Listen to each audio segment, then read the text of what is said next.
Stop using the wrong muscles. Part 5, we have the clean first pull. Now, this series, what we're doing is we're highlighting the muscles that need to be off during the Olympic lift. Now, here's the thing. There are certain muscles that need to be off. There are certain muscles that need to be on. And very often where athletes are having issues, it's the battle between these two groups of muscles. So we're going through each position of the lifts and we're highlighting the most commonly misused muscles and begging you to stop using them while giving you cues on what to do that's going to help you. So here we go. We got the clean first pull. The first thing you're going to notice as we go through this, if you've been following the series, is there's a lot of tie-in between the snatch and the clean in these positions of misused muscles. However, there are some new ones here, so stick with me. The very first one is death gripping the bar, okay? Just we could highlight the muscle as, you know, the fist and the forearm, right? This area is way too overactive. We're wanting to death grip and squeeze this bar.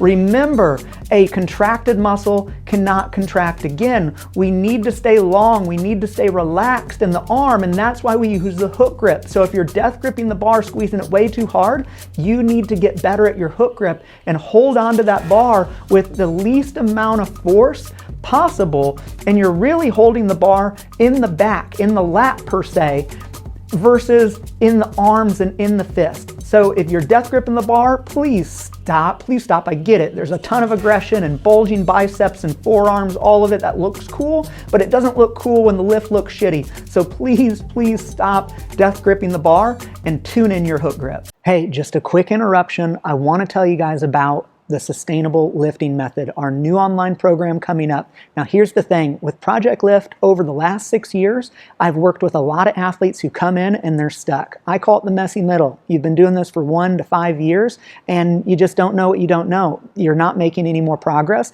and typically you got some nagging issues going on. Well, here's the kicker. Those athletes learned in a way that wasn't sustainable, and that's why we put together a program that's going to show you how to build a foundation in these lifts, how to correct your lifts so that you are moving and building a sustainable foundation of growth and longevity in your Olympic lifts for as long as you choose. You'll continue to make gains, you'll continue to feel and get stronger, and you'll continue to feel great. So if this is something that interests you, it's perfect for those in the messy middle as I described, that 1 to 5 year range, and beginners. If you want to start off with a solid foundation, this will be beautiful for you. Now I'm looking for 20 people to help me out, so check out the information. I have a special offer for you if it interests you, and let's get back to this video. The second muscle we're highlighting is the back. Now here's the thing about the clean for all athletes, especially athletes who have been training in other things for a while. The start position to a clean is so similar to a conventional deadlift, however, it's so different as well, but we often misconfuse these things, get them all twisted up, and that's where we go astray. Remember, when we're set up and we're coming off the floor in that first pull, we need to push with our legs. We need to drive with our legs, and our back angle holds and stays the same. If we're hitting our shins, if we're running into our knee with the bar, that's telling us our back is turning on too soon. So if you're coming off the floor with your back, please stop for the sake of your lifts. Push those legs, hold that back position to get to the second pull. The third muscle is the arms. Holy biceps. Let's keep the biceps for the beach, bro.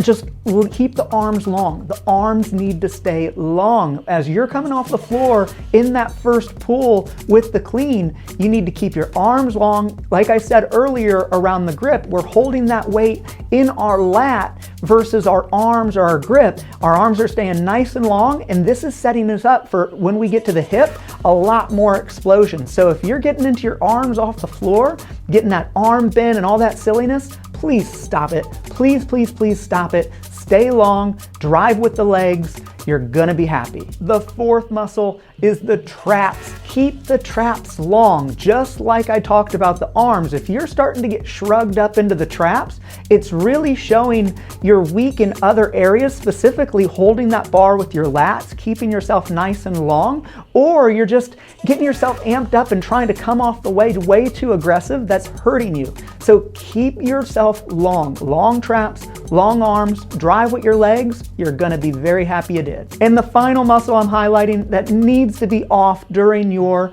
clean first pull is the lat. Now hold on before you click away. I know you might have just said, what are you talking about? You just said we're holding the bar with the lat. Let me explain. Where the lat goes awry is when athletes try to use the lat to tighten the bar into them so tight that it drags up the shin, it hits the knee, drags up the thigh. We're creating friction in this movement. The lat needs to be on and holding the weight to stay with us so it doesn't swing away, but not pulled into us. So this is where it gets into the nitty gritty that matters if you want to take the next step with your clean. Now, here's the kicker, guys. When you look at all of these elements, all athletes have issues when they first start, when they're in the messy middle, you know, they've been doing it 2 to 4 years and they just are stuck. All athletes have issues here, but you don't know what you don't know. And what we do at Project Lift is we first observe, how are you moving? What's going on?